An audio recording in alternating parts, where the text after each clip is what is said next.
Magandang araw sa lahat, welcome po ulit dito sa atin channel ang Biyahe y Comida. Maraming salamat sa lahat ng nag-subscribe, indeed. Punta tayo sa atin topic, July 22, 2025. Resulta ng OPM female clones, ay nalmahan ng ibang EB viewers.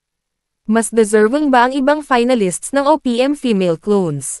3 araw na ang nakalilipas mula nang maganap ang grand finals ng OPM female clones, noong Sabado, July 19, 2025, pero hindi pa rin mapanatag ang kalooban ng ilang mga tumutok at sumubaybay sa popular singing contest ng Itbulaga. Si Rachel Clemente ng Mandaluyong City, ang kabuses ni Sharon Cuneta, ang itinanghal na grand winner ng OPM female clones. Pero para sa ibang masugid na taga-subaybay ng Itbulaga, sina Rockela Santos ng Binangonan, Rizal o si Jazhara Anggi ng Navotas City ang higit at karapat-dapat nagwagi. Si Rockela ay kabuses ni Dulce, habang ang 14-year-old na si Jazhara ang clone ng pumanaw na mga awit na si Claire de la Fuente. 3 araw na ang nakararaan buhat nang mangyari ang grand finals ng OPM female clones, pero hanggang ngayon, tumatanggap ng mga batikos at pagpuna ang Itbulaga. Mula sa hindi matanggap ang resulta ng patimpalak, damay sa mga batikos ang Itbulaga. Pioneer hosts na sina Senator Tito Soto, Vic Soto, at Joey De Leon na mga sinisisi, kahit walang kinalaman ang tatlo sa pagpili ng nanalo. Sina Jimmy Antiporda, Kay Brosas, Sharon Rehis, Nitoy Yunting, Lani Misalucha, Fedelos Reyes, at Mitch Valdez ang mga hurado sa grand finals ng OPM female clones. Hindi rin nawala ang pagkukumpara kina Rachel, Rockela, at Jazhara dahil sa rehearsal videos ng tatlo na inilabas ng Itbulaga.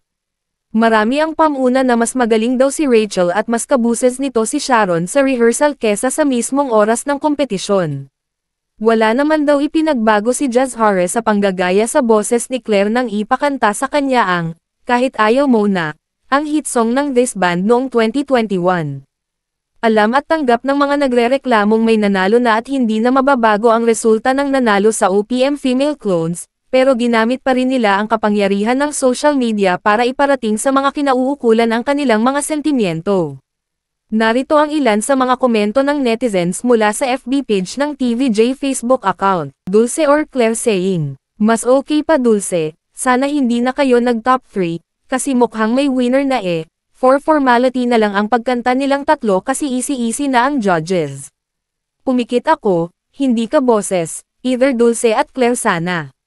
Dulce and Claire, parang may mali. Dulce dapat, di naman ka boses ni Sharon, bakit yan ang nanalo? Malayo sa clone ni Sharon, nakakadismaya ang result, Dulce dapat ang manalo. Dulce sana ang champion. Dulce or Claire, I thought consistency ang hinahanap nila. I must say mas consistent yung dalawa, sorry po we're frustrated on the result, legit na barkads from Batangas. Mas okay pa nga yun Ive Segura kesa dyan kay Sharon, sa totoo lang tayo. Yes Dulce, Claire, even Ice deserve to win, yung least expected talaga and winner. Laughing emoji. Wala pang pahayag ang pamunuan ng Itbulaga, at maging si Rachel Clemente sa mga puna ng ilang manunood. Panoorin ang ilan sa mga video rehearsal to live performance ng OPM female clones sa TVJ Facebook page account at i-like. E-click ang link sa description box.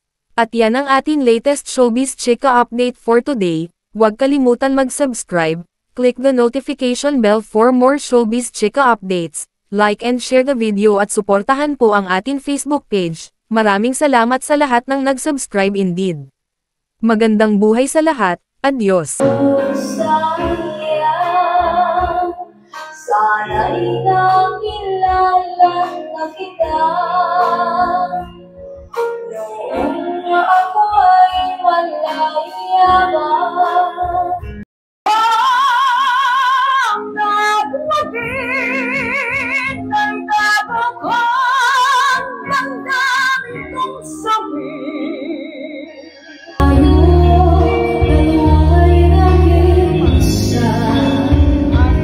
Kahit na ilan